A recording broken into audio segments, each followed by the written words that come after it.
From training to performing, join our big league conversation. Welcome to the CSP Elite Baseball Development Podcast with your host, Eric Cressey.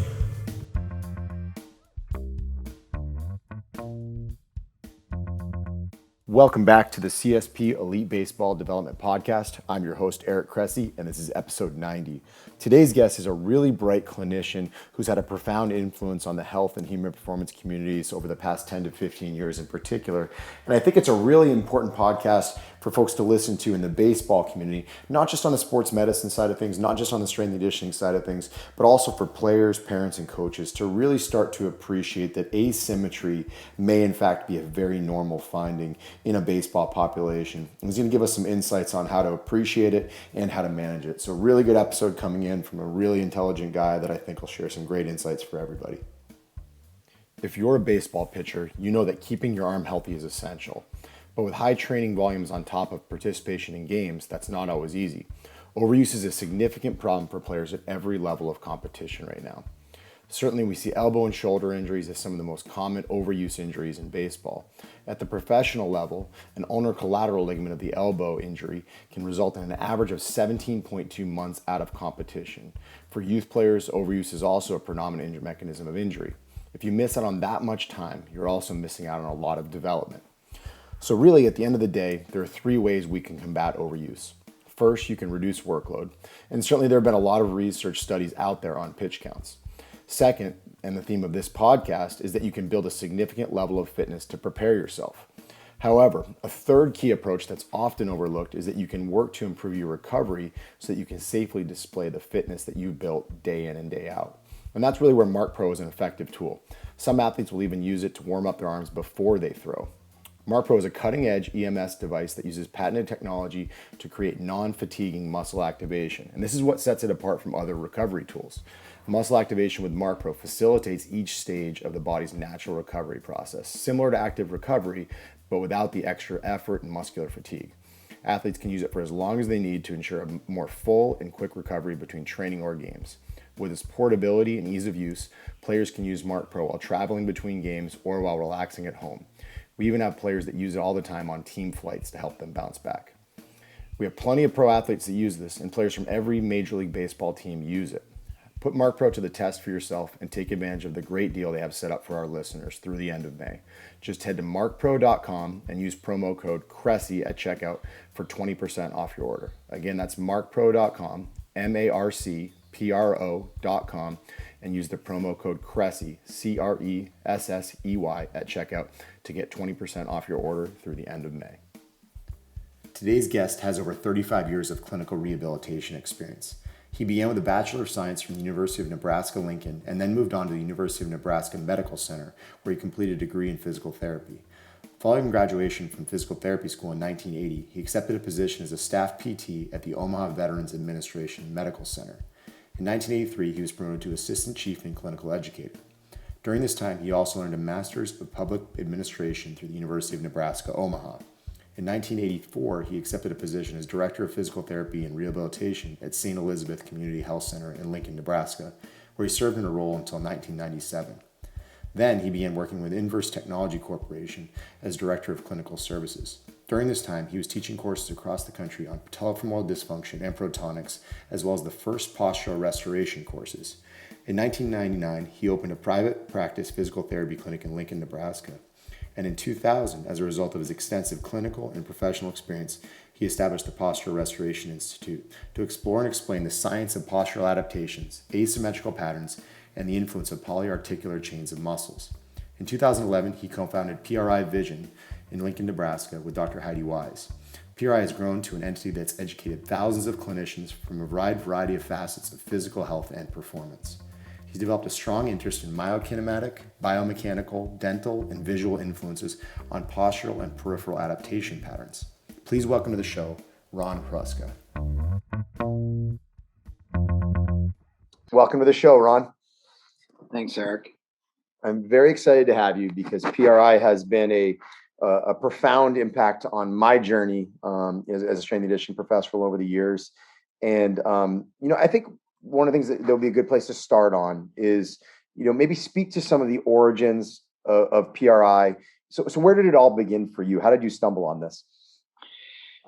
Well, the concepts behind postural restoration and the institute really, Eric, began when I was growing up on a farm. When I first realized that humans and animals function around and with this asymmetry in our body, I was hooked on it, and it was always an underlying theme of biology for me. I'm a nature guy. I was raised with 12 other brothers and sisters, and we did our own, you know, gardening, and we did our own butchering, and we were really part of nature for most of my early years of my life. And the thing when I'm asked that question, to be truthful, to be very honest about it, it wasn't really something that I had to look hard for. It was patterning is all around us. I mean, cycles. We have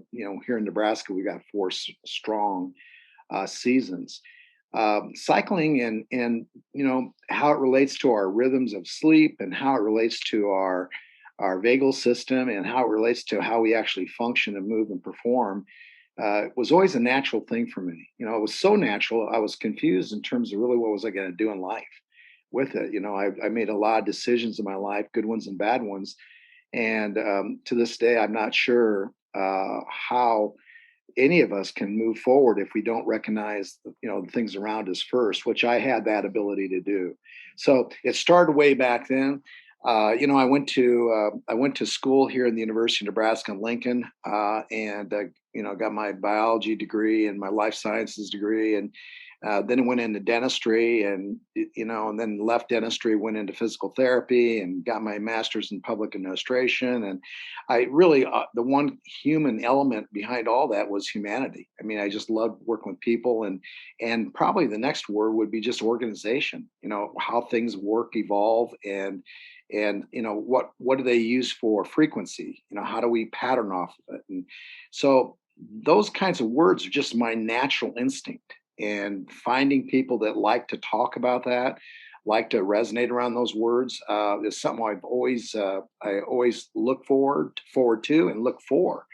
But that's kind of where it started. Started back then, and I had some good mentorship on the way. Along the way, I had a professor at the University Dental College in my anatomy courses say, you're not going to make it as a dentist. And he goes, whatever you do, get closer to the human body. And at that time, back in 1978, the only thing that I could think of was physical therapy. And, I first thought, Eric, that would be the best journey for me to take. And it was, as I look back, but it had its shortcomings, like all programs do. But it had a lot of strengths, and I grew from that. So the institute really began back in 1998, technically, and that the reasoning for that was because the reality is when I left Omaha as a physical therapist working in a facility called the VA, I took a job in Lincoln, Nebraska as the director of PTOT and speech, and realized how much it wasn't a private practice, but that practice centered around the word sports and orthopedics, and not to an alarming level, but to a level that really caught my attention. When I look back, I think, Eric, probably the joint that gave me the biggest headaches in my life as a clinician was the knee. I talked about the patellofemoral joint for years to help people understand that, really there's more going on here probably than you can think of or are mindful of when it comes to the femur's relationship to the patella. And that's where it really kind of got started, if you want to know the truth. I was trying to build a way to teach, a way to educate and mentor both people around me in the clinic as a director, and then also working with students to get them to think about universal systems that drive the way we think, behave, process, sense, and for that matter, pattern ourselves around asymmetry. So that's kind of where it started. The institute started when I went into private practice, and I left the Department of PT and OT and Speech Therapy at St. E's, and went out on my own and said, while I'm doing this in private practice, why don't I just take a stab at teaching some courses? And that's kind of how it all got started. That's fascinating, and actually, I think it leads into my next question was. So I'll tell you my experience. I went to a course in Phoenix, Arizona, and while I was there, I stayed with my good buddy Neil, who's now the head athletic trainer for the Los Angeles Dodgers and a longtime PR advocate. And it just so happened that Neil's guest bedroom was also his library, and he had all these posture restoration institute manuals. And it was interesting. The seminar that we attended was kind of underwhelming. There was kind of a challenging presenter / translator dynamic in play. So we kind of walked away not feeling awesome about it. But what was interesting is I asked him, hey, what are these manuals? What I noticed you got a bunch of them. You're all in on it. And he was with the Diamondbacks at the time. And so I got my own private PRI in service in Neil's kitchen that night. And he had me doing left side lying stability ball intercostal stretch on a stability ball in his living room and all of this. And so he turned me on to it. And so I went to my first course probably 3 months later in Portland, Maine. Michael Mullen was there. I think Jen Poulin, who's one of your educators, I think she was actually she was learning under Mike Cantrell and in preparation for it. Donna Bear was my lab partner, who is a very devout PRI therapist now. And I just distinctly remember the thing that resonated with me the most is when you open the manuals, you see some pretty vivid anatomical diagrams. And a lot of folks don't know, I started out as an accounting major. I was very black and white. So when I became this shoulder, elbow baseball guy, one of the things that always resounded me was in anatomy. You get anatomical variations of, nerve courses and, some people, might not have, palmaris longus or whatever it is, but for all intents and purposes, anatomy never lies. And there was a crucial anatomical basis to a lot of what you did in the context of developing this methodology. So I'm curious, could you delve into that a little bit more? Because it sold me in the first 10 minutes of the course. And I obviously had to learn a lot more about how to manipulate that anatomy, how to understand it, how to program around it, all that. So where did it start for you? Well, Eric, the thing that's just to be really honest with you. Again, by the way, I appreciate what you just did for me and reminding me who Neil is. Good friend. He's got, if there are people out there in your journey in life that you look at the time that you're presently living with them, and you forget how important they really will become. And he was one of those people. Neil really did a very good job of guiding me in those formative years on how to get the PRT established, this certification process. And so when I hear his name, he just makes me smile. I think, Eric, you also talked at one of my symposiums back, let's say, was it 2013 or 14, and I think it was because of Neil. Yeah. And so these are people I just wanted to shout out to and tell you we all have them, and I'm so grateful for them. But when it gets right down to it, anatomy was always something I really did love. I mean, I still do. And the thing, Eric, that I think probably hit me the hardest was the position of the heart, where it's in the body. I remember when I found out that in the human body, not a bovine, not a pig, but in the human body, the heart is on our left upper side. We have a pericardium. The first thing I wanted to know, well, how does that vehicle then, move itself with a big old pericardium on one side, and there's got to be something on the other side. And when I realized there wasn't, I was like a madman. I just didn't, coming from back then, a Tinker Toy, we were doing things with, wood and we were welding things, and everything had to be balanced. It had to be balanced. Otherwise it just wouldn't run. If you're on a farm, things have got to run in a balanced way. But when I realized that this body we own is not intrinsically built around symmetry, there had to be these forces that offset forces. And that's what really drove me a little bit insane, if you want to know the truth. I'm a little compulsive. And when I found out that the neurological, respiratory, and circulatory systems are all, infiltrating on how we sense sound and how we make noise and how we move our muscles and how we see things, at that point, Eric, I was like off into the races. Well, you can't really find, in medicine, you have to specialize with a specific interest that you might be mindful of, that you like. You might want to go in pediatrics. You might want to, in this medicine, I couldn't select one. It was all important to me. Well, I didn't know if I should become an optometrist or a dentist, but they were all important to me because they all had to work around the system that had a diaphragm on one side that's a lot larger and more strong and more effective than a diaphragm on the other side. Our pelvis knows it, our thorax knows it, our arms and legs know it. And that responsibility of those cavities and within our body, and the position that they put us in and the position they were in really started this whole thing off. The word balance, the word hemispheric activity. We have neurological imprints, or we have this wonderful cranium that has a brain that'll tell you what happens when you have a stroke or a lesion on one side. Well, our bodies are built the same way in terms of they're not operating on the same way on both sides. And that balance of that asymmetry of our torso and our trunk and the way we move our arms and legs, from that point on, I was highly, highly cued and clued into that need to better understand system organization built around hemispheric activity, neurological and mechanical hemispheric activity, physiological hemispheric activity, pressure hemispheric activity. It goes on and on and on. To this day, I think my favorite topic is, looking at resonance as it relates to the two sides of the body, how our teeth work, our toes work, and our fingers work. And that all started with that need, that I had internally driven, on a very early on in my life, on the word two. The body has two sides.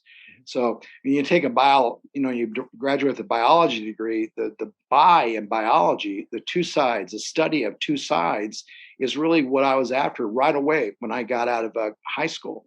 I didn't take a biology class to understand biology. I took a biology class to study the word two. And to this day, that's all I really, really do. Interesting. And I think the other, intriguing aspect of this is, a lot of people when they start to appreciate this system is, I think one of the initial mistakes is that it's just a system of assessments, or it's just a system of exercises. And Connor Ryan, who's another, kind of very devout physical therapy follower, who's based in Arizona, works for the Phoenix Coyotes. Connor's a former intern of ours, and I remember him. It's an avenue through which you can view how injuries occur. How certain conditions are more predictable, and you're going to see more sports hernias on the right side. You're going to see, a very predictable pattern in that regard.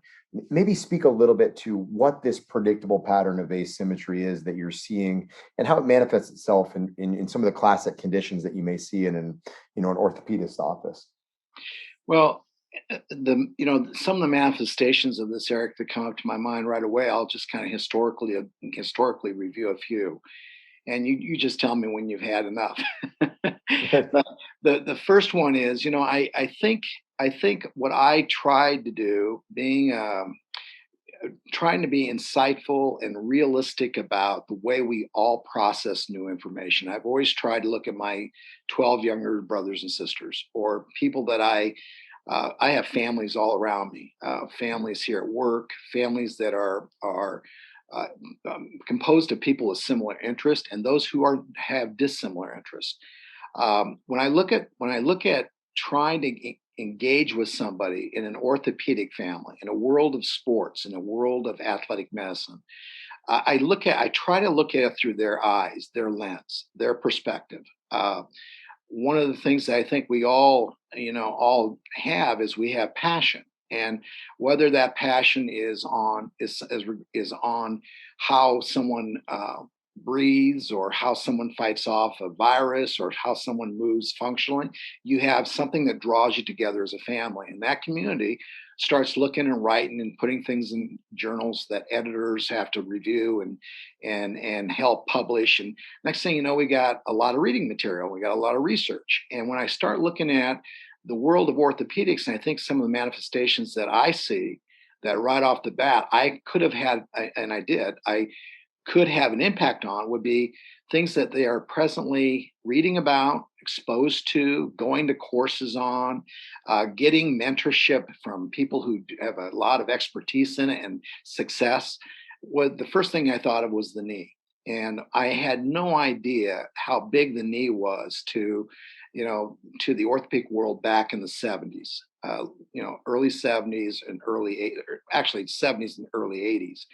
And the thing, Eric, about that, it gave me an opportunity to expose people to how things really move, and then how symptomology of one joint, the knee, whether it was an ACL or cartilage, tear, or imbalanced ratios of quad to hamstring strength, whatever it might have been, it gave me an opportunity to show cause and effect and cause and results, or it allowed me to show people what position's all about. When you take somebody and put them in a position, symptoms usually will go up or go down depending on what you're trying to do. It was easy for me to show what a scapula on the right side would do to a knee on the left. It was just in my blood. Or how an OA joint, that would be your base of your skull, can influence how you perceive the floor underneath that foot that the knee has that's hurting. So there's those relationships were easy for me to share. As I realized, sharing them wasn't a problem, but then getting people to fully understand the relationship itself was a bigger problem. In other words, how does an ankle influence the tibial relationship to a femur versus where the patella is on the femur? And so I decided I'll start there. It'll be simple. Well, Eric, it wasn't. It wasn't simple. To get someone to understand the significance of destabilizing a knee with a hamstring versus stabilizing a knee with a quad was like pulling teeth. It was just so difficult to do. Back then, the quadricep mechanism was everything. And so it was a good learning lesson for me. It allowed me to become temperate, and it allowed me to become patient, and it allowed me to really get into a world of orthopedics. I came from a world of stroke patients and diabetics, and I did a lot of amputee work and neurology, diabetics and people that had really a lot of neurological issues associated with, hemispheric problems with the cranium. So when you start looking at the orthopedic world and you tie it to another world, it's not only always easily done if the people in the room are from a family, a community that see it one way. It was really the manifestations of knee pain, impingement syndromes, shoulder impingement, back pain. And back then, Eric, the big one was sacroiliac dysfunction. I mean, I can name so many authors, so many courses I went on SI joint. They all had their own different ways of looking at it and thinking about it and reasoning it out. And for the most part, they were all right. But they only were seeing it through a lens that was related just to that joint. They didn't pull in, what does a temporomandibular joint do to an SI joint? A lot. They didn't do those kinds of things back then. And so when I look back and I think of those earlier stages, probably the earliest manifestations of patterning were the knee, SI joints, low back, shoulder dysfunction. I know you have a heavy interest in that. And then finally, I'll get into the big one. That would be the shortness of breath and chronic fatigues that you see with diaphragmatic issues. And that was really kind of how it all got started.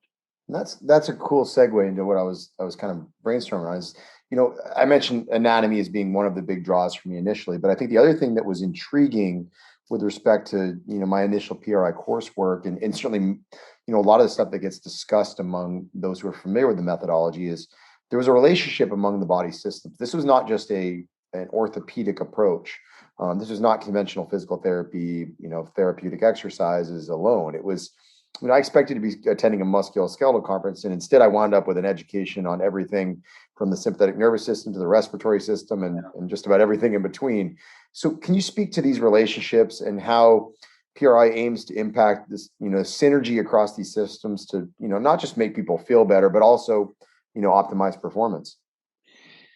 Well, I will briefly, because it's such a very broad Hmm. uh, concept. But Eric, I try really hard to get people to understand that those relationships, that these system relationships, have such an impact on three systems. They interplay with and around three systems. That's your autonomic nervous system, a system that is hard to regulate some at times, the central nervous system, and this thing called the somatic nervous system, what we actually perceive and feel.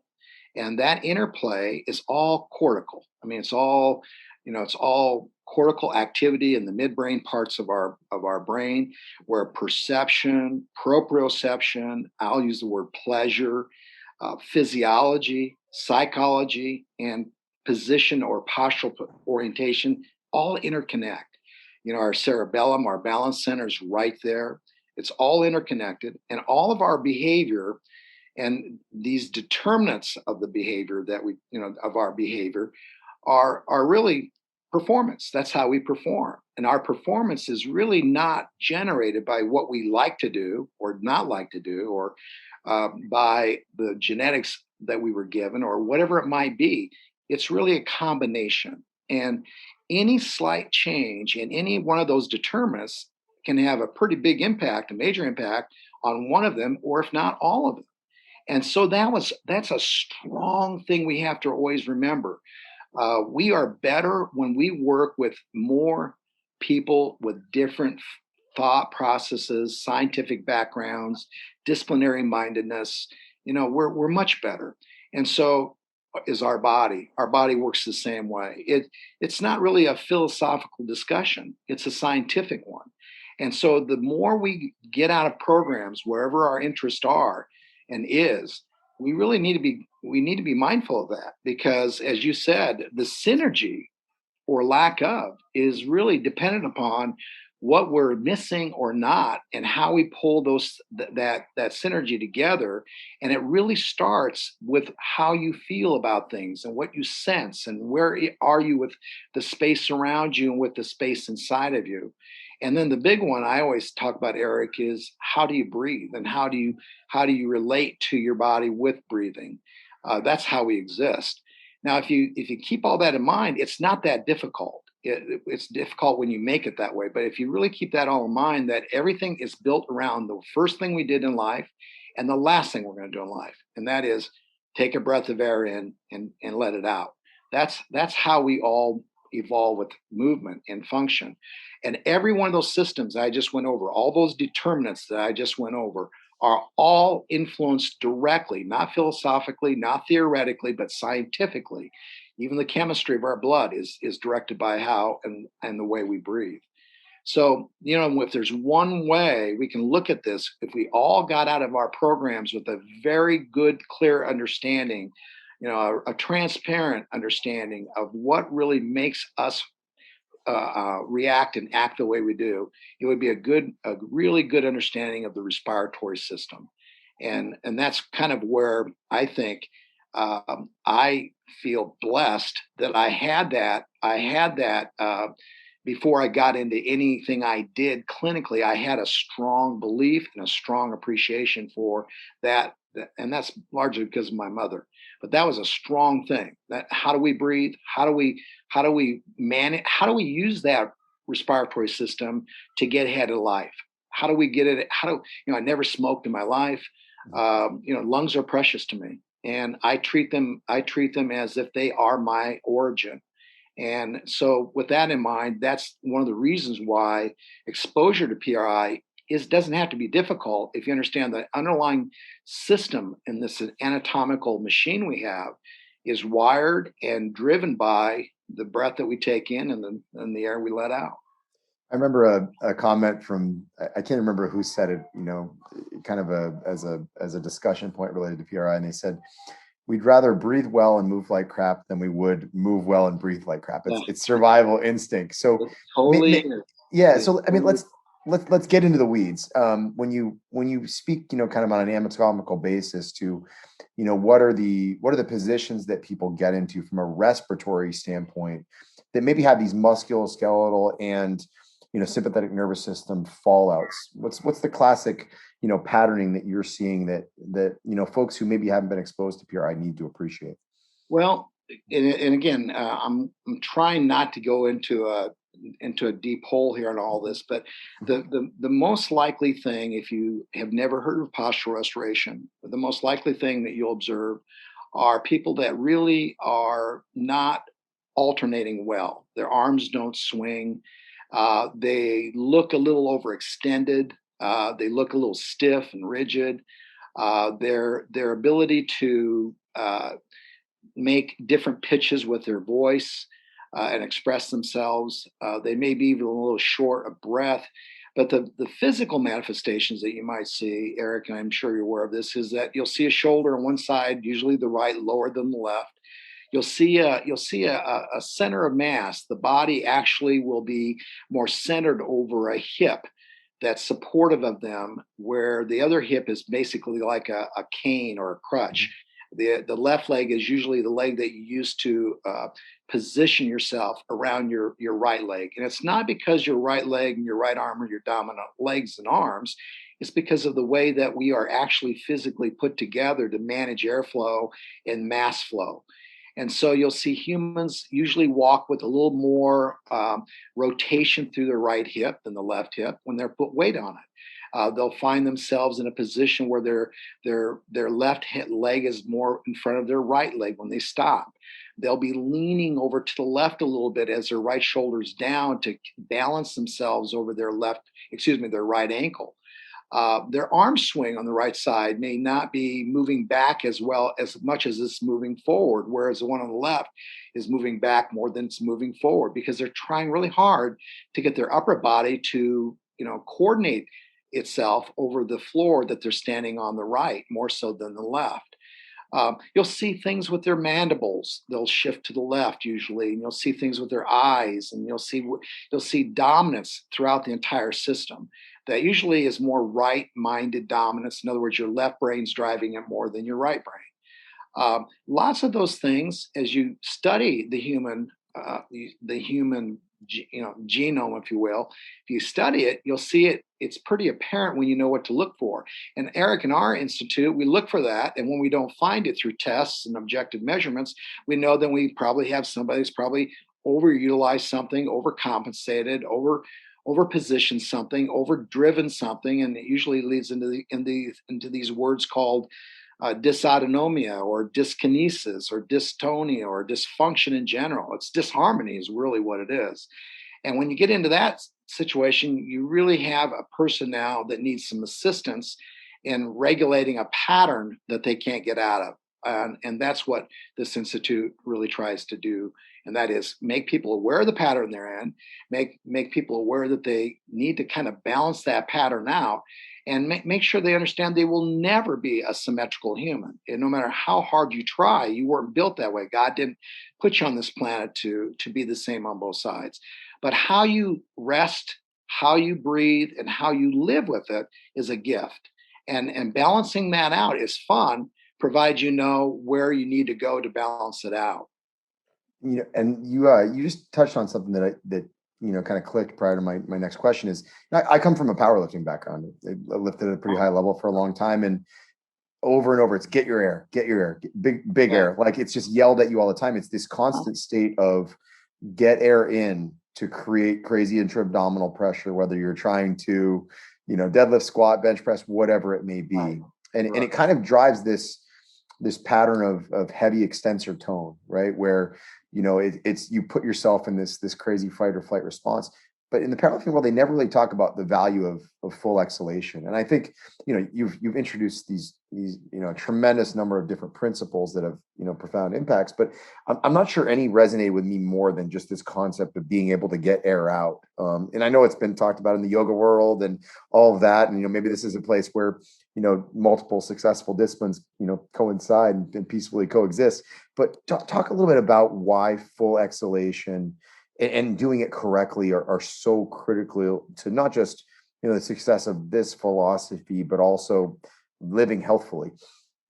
Well, what you just brought up was a word called synkinesis.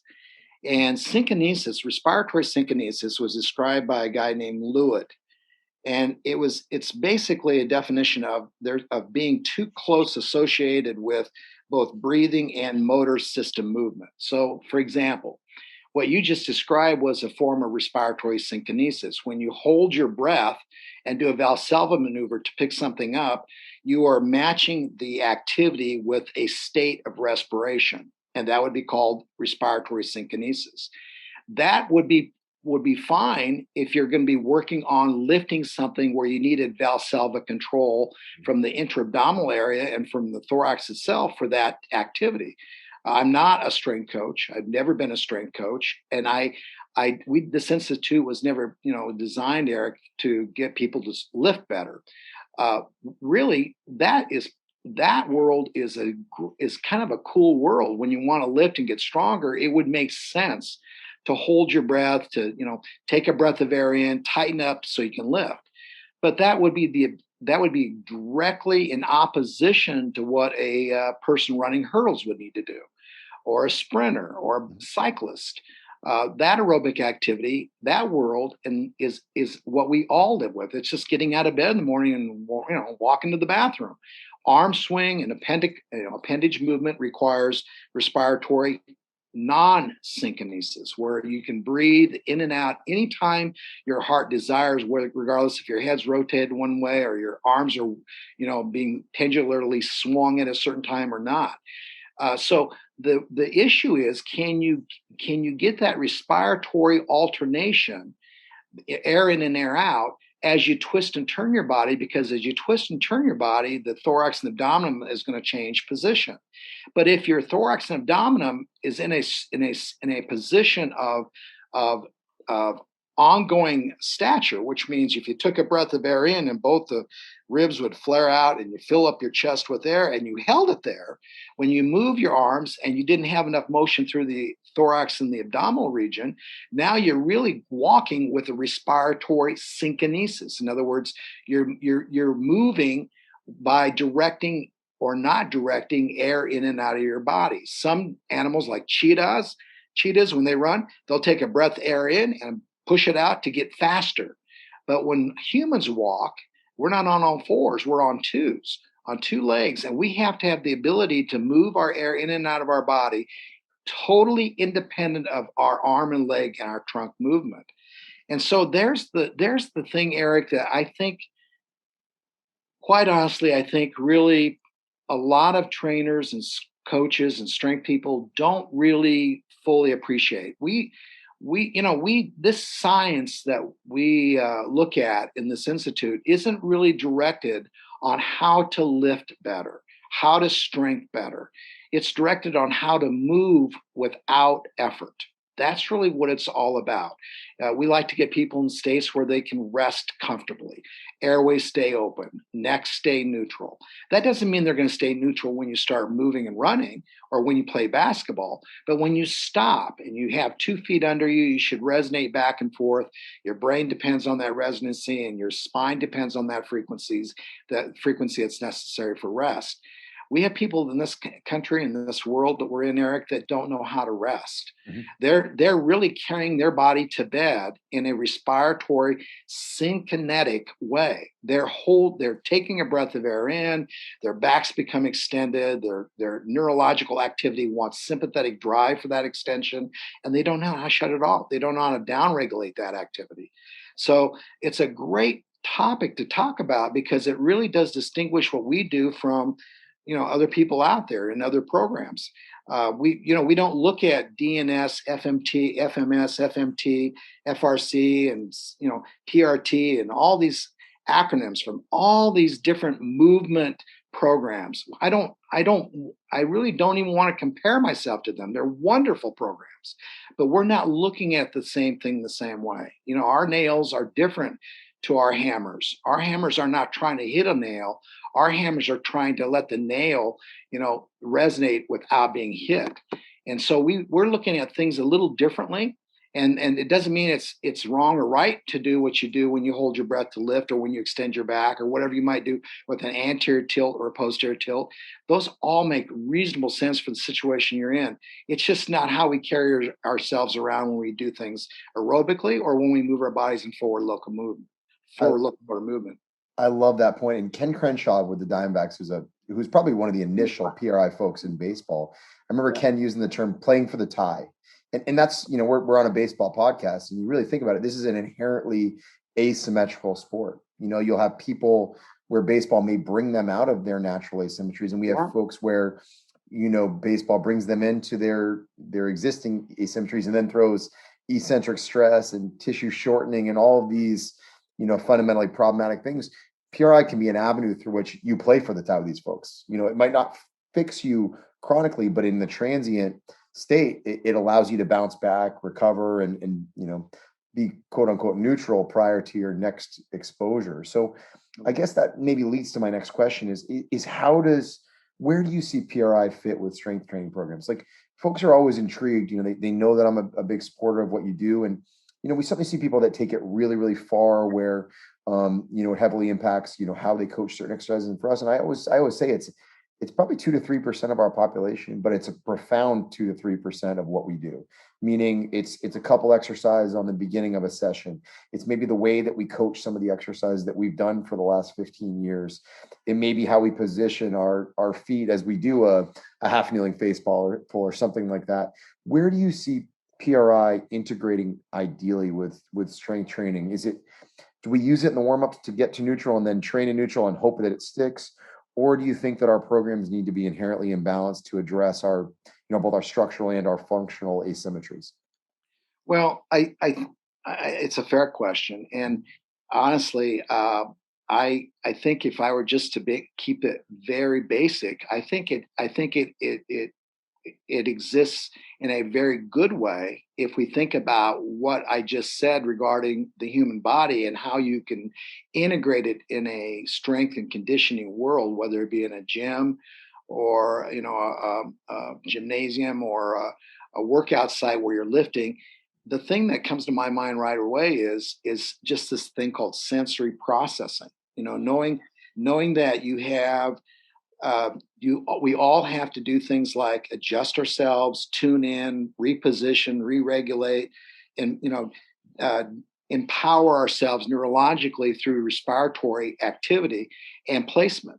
So how we position ourselves, being mindful that we have two legs under us, and when you put that bar in your hand, or you put weight in your hand, or a column, or a band in your hand, or a cable in one hand, that hand that's attached to that column and that weight and that cable isn't moving without the body and the other extremities offsetting that movement. So we don't lift with two hands. We lift with four appendages. We don't lift with a set of feet. We lift with a complete system. And so being mindful that we are, Eric, built around some endurance limitations based on that asymmetry of our body is really kind of a powerful thing to consider. You can get so much more out of lifting a little less, but controlling it a little better than you would if you lifted more without control. And so I always remind people when I work with a lot of athletes, but my dad was an athlete, just going to the mailbox to get his mail. I mean, you have to move. And so how you look at the sequence of movement in the weight room or in the training room by beginning to really, be mindful of what's going on across the entire system. Where is the support really being generated at? It may be going through your hip on the right side more than the left because of the machine you're on. But that right hip would do a lot less if you were more mindful of what to integrate it with.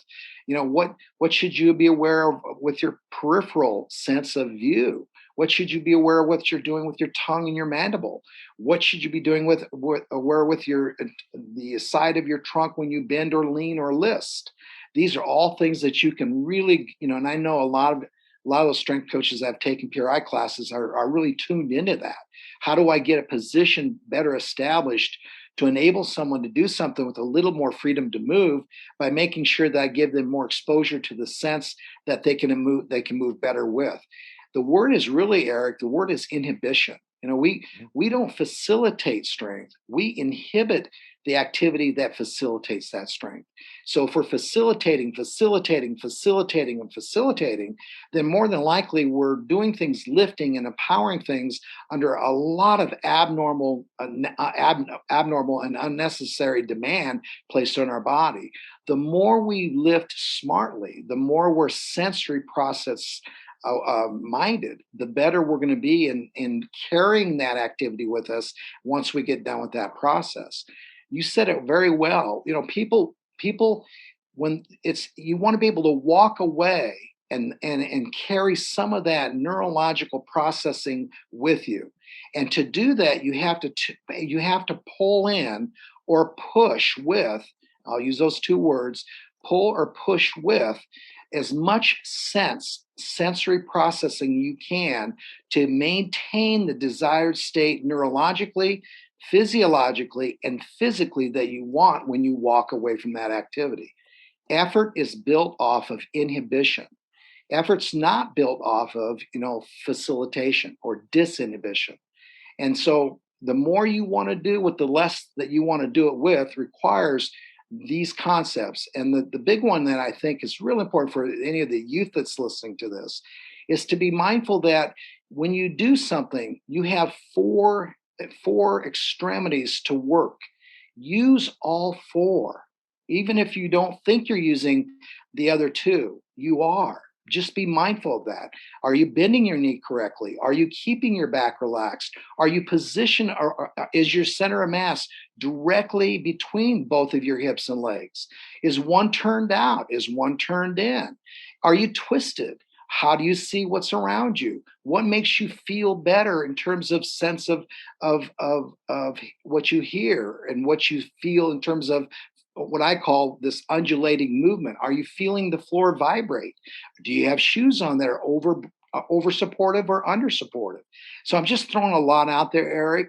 But those are the kinds of things I think that really we all need to be mindful of when we try to strengthen I think it's ourselves. I think it's great, and I've been an advocate for a long time of, particularly when we're talking about young athletes, in this era of early sports specialization, our job is to create a rich proprioceptive environment for kids, to give them, strategies to adjust to life's unpredictability. And you just nailed it by talking about, four limbs. You can't just have somebody lay on their back and bench press with 2 feet on the floor and expect to just, create this magically adaptive athlete. But I think what was a really interesting aside of that is, you talked about this concept of inhibition to leading to strength and power improvements. And if we look at the research on how people get stronger or more powerful, we know, yes, the agonists get stronger, right? So, if you're trying to extend your elbow forcefully, yes, your triceps are certainly working hard to do so. But what a lot of people overlook is that a big part of those gains is also that the reduction in antagonist activation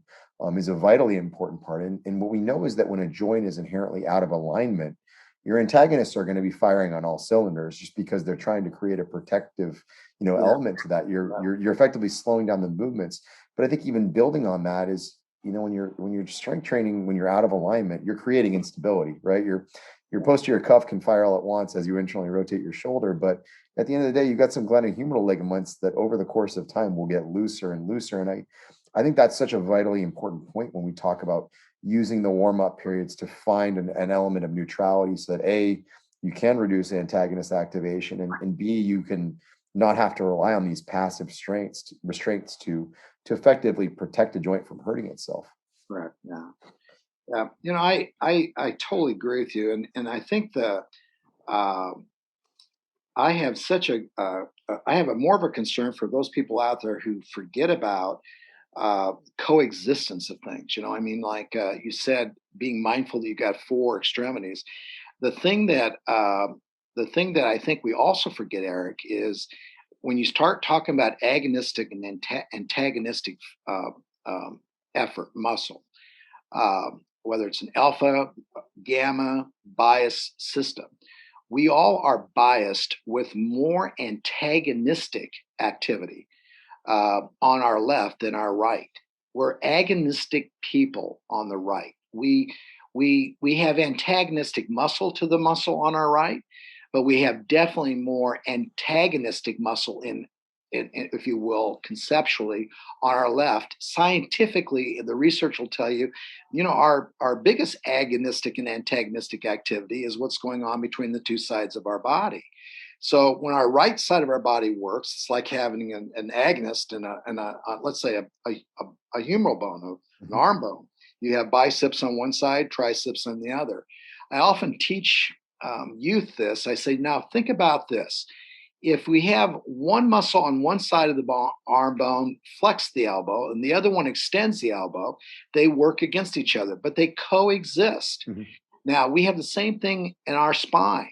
We have a spine, and right between our two legs and our two arms, we have a division, and our brain knows it, our ribs know it, our rear knows it, our legs and arms know it. There's a division.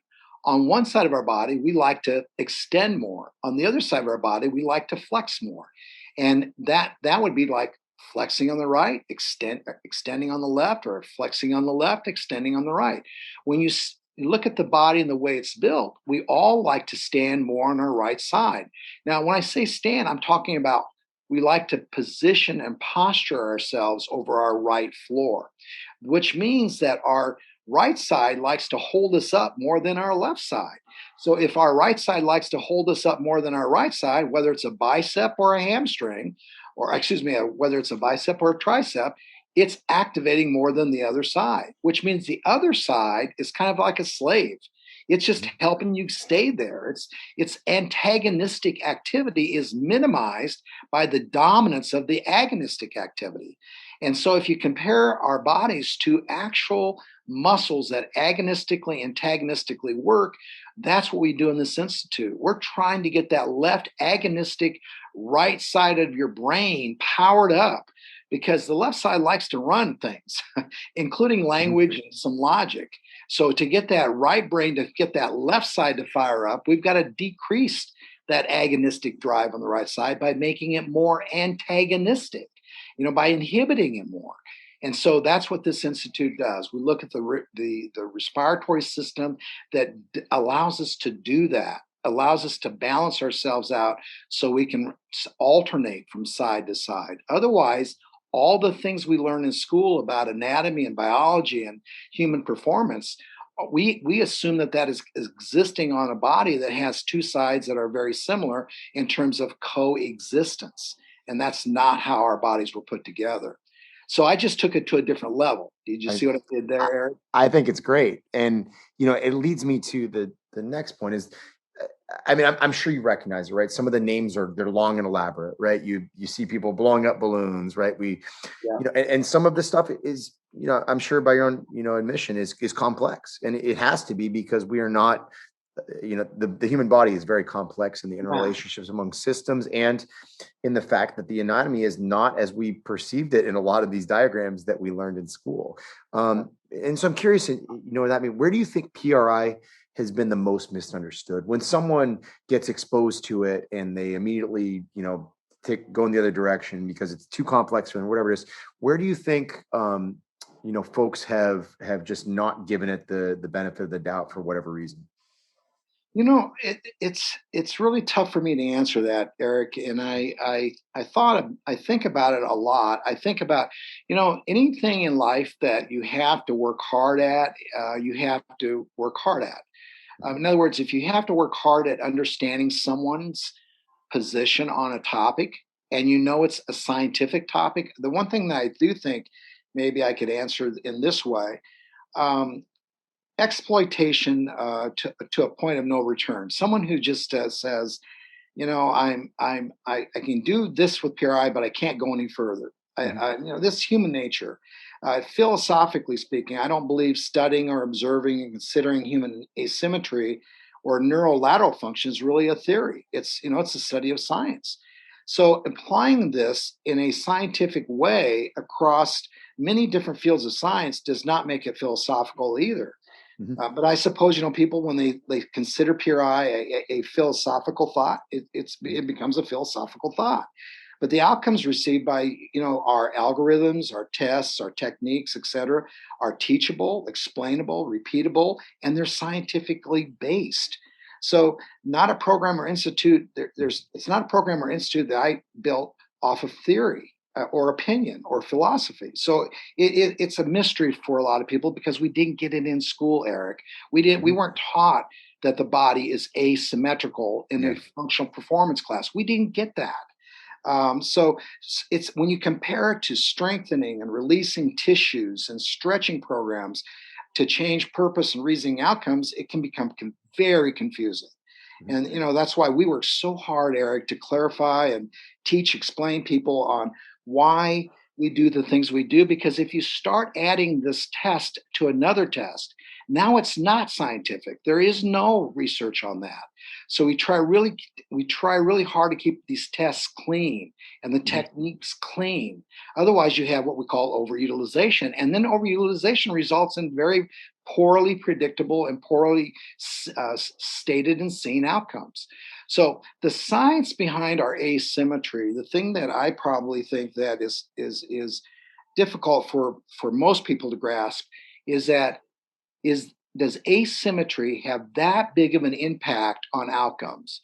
And it does. And that's a real difficult thing. If we all truly believe that, Eric, if we all believe that we were built asymmetrical, we would study it more. We would look at, the basal ganglia more. We would look at the way our fingers on the right side work versus the fingers on the left side. And by the way, they do work differently in science.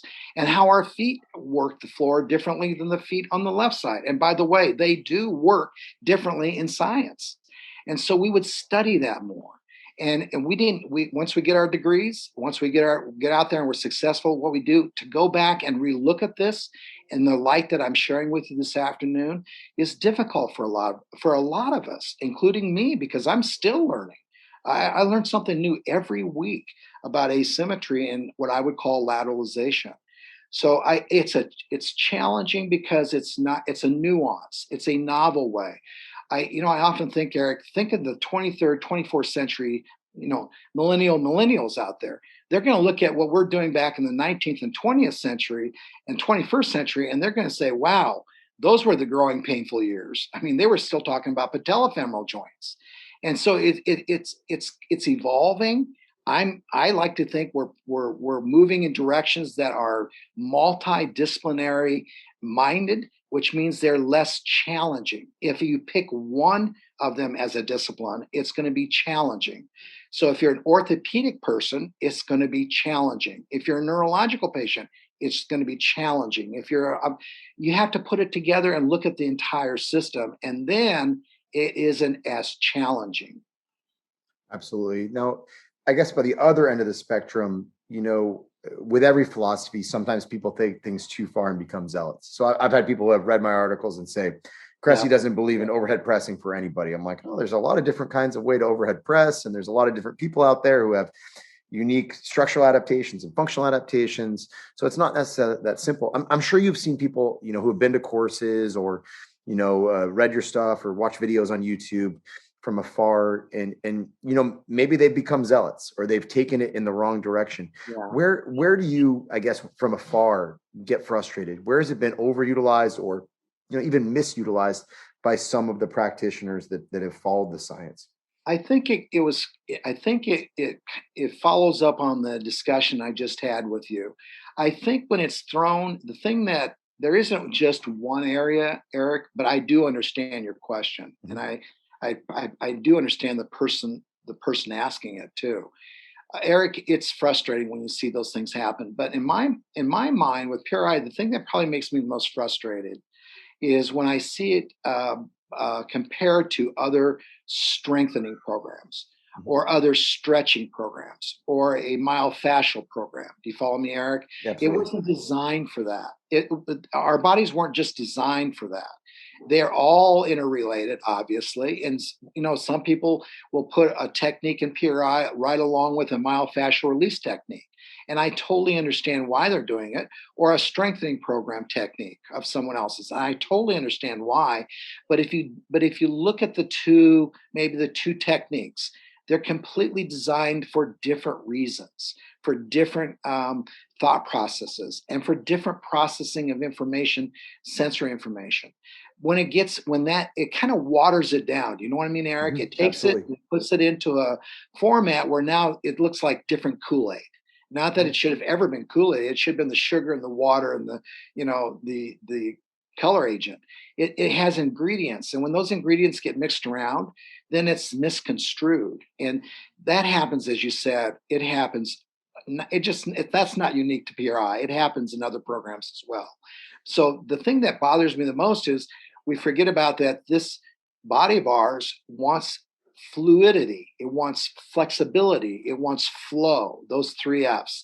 And to get that, that comes with, what are you doing with your breath? How do you operatively lift with your breath? How do you sleep with your breath? How do you regulate with your breath? How do you turn things off with your breath? How do you stretch with your breath? How do you strengthen with your breath? And the only reason I'm bringing that breath up because, that's the primary basis for PRI is diaphragmatic imbalance and asymmetry. We have a huge different cavity in our body with a bigger diaphragm and a smaller diaphragm and a bigger chest wall and a smaller chest wall.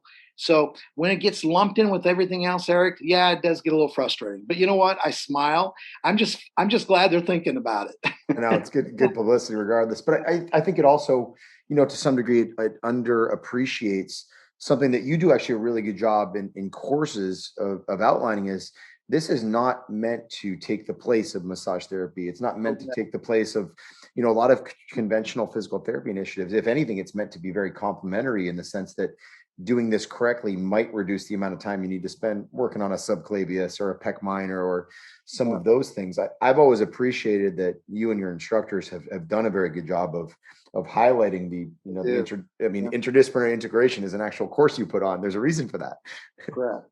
Well, and I just got to tell you, thank you, Eric. That was really well said, and that makes me smile. Thank you very much for pointing that out because we've got some great instructors, great students, a lot of certified people in the world right now, and what you just said would make all of them very happy. What you just said right there, it's so true. But it is true. That's the most important thing. And, so actually, maybe in that vein, talking with Jen and Chris Poulin during a course not too long ago, they had some comments on how PRI has evolved over the years since I initially took it, really 10 years ago. So how in your mind has the science and practice of the Posture Restoration Institute, evolved over the last 10 years? And also, where do you see things headed in the years ahead? What keeps you up at night as you think about it?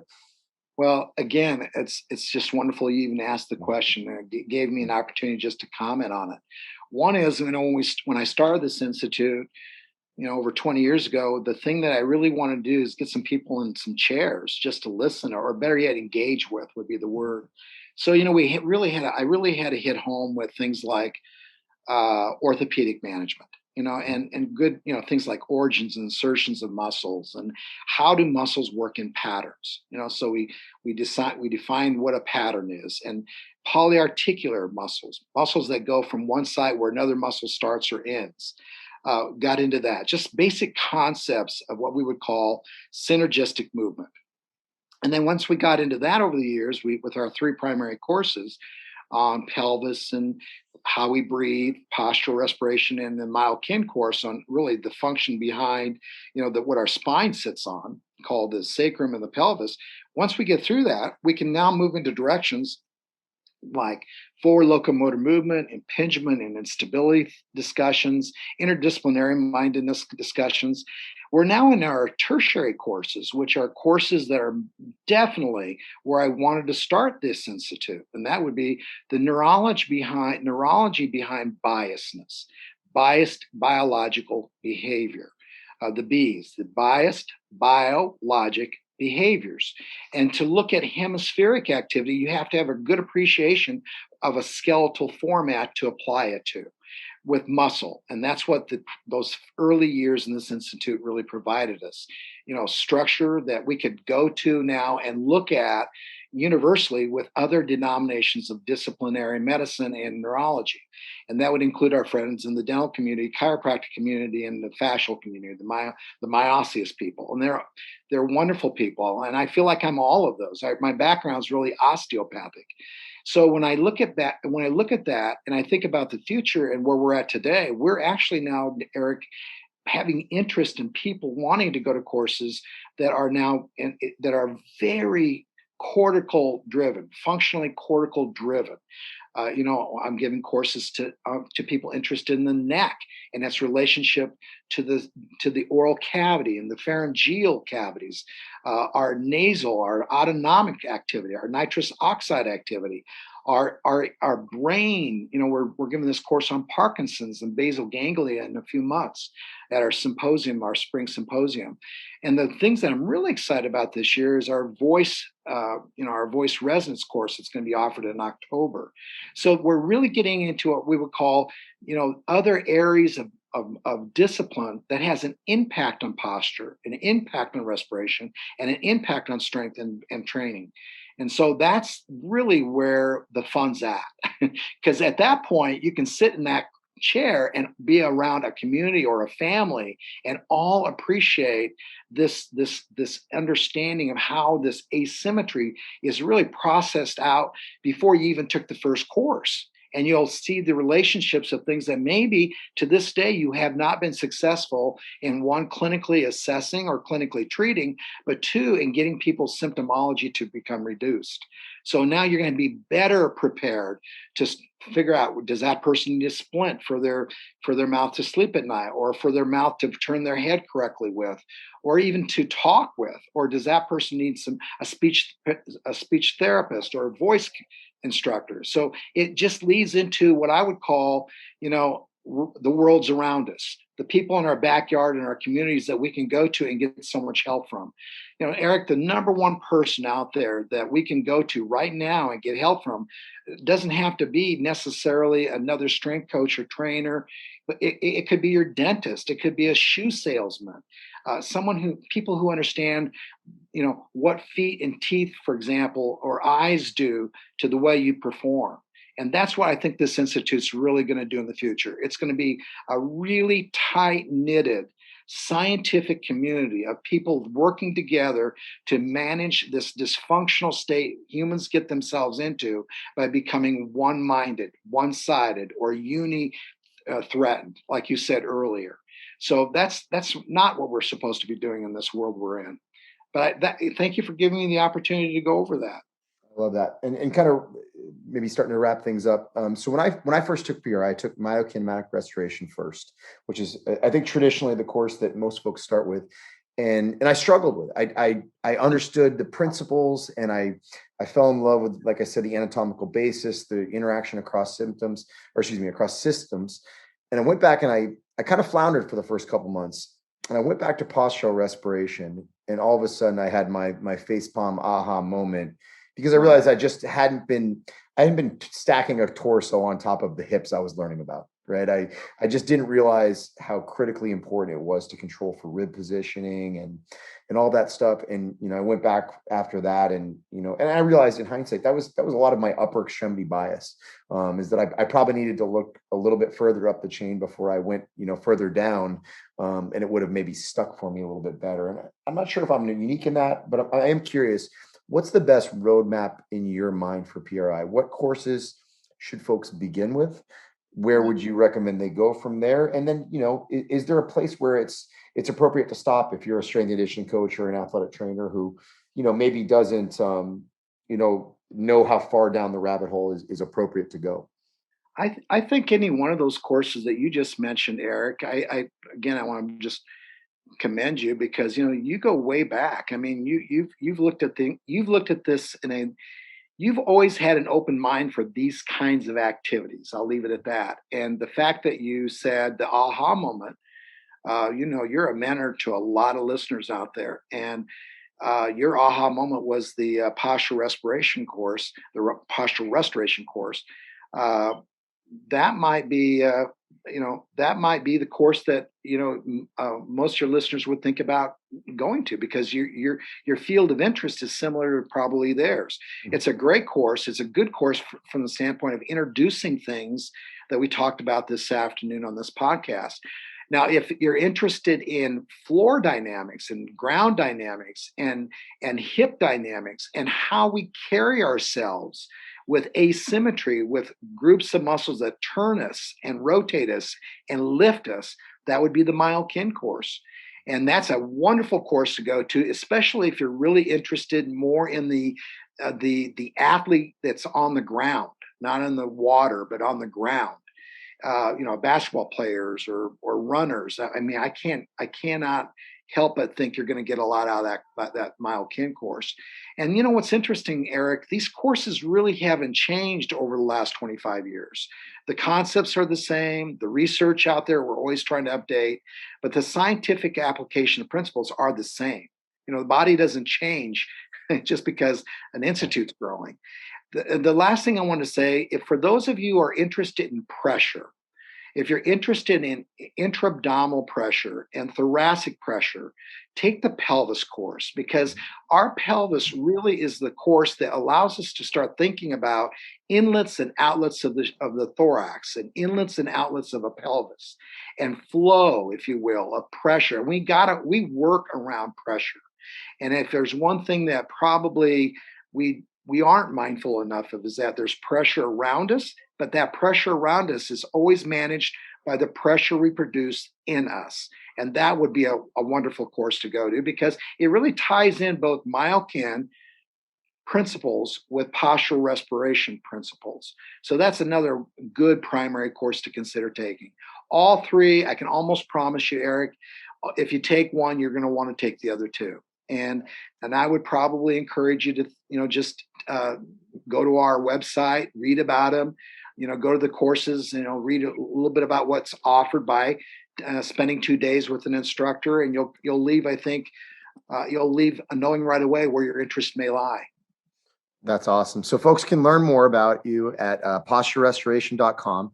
Also a good presence on Twitter, both you at Ron Hruska, as well as PostRest INST on Twitter. They have a good Instagram as well, and a solid YouTube page as well, where there's quite a few exercises that are, not just outlined how you coach them, but also the rationale for why they're included. So Ron, can't thank you enough for taking the time. This was an awesome history of the methodology, but also, for lack of a better term, diving into the weeds that, I think is critically important to really appreciating it and how to make it work for you. If there's one thing I can tell folks listening, it's that actually it's two things. First off, this has been, very impactful for me in the way that I view movement, the way I view how injuries occur.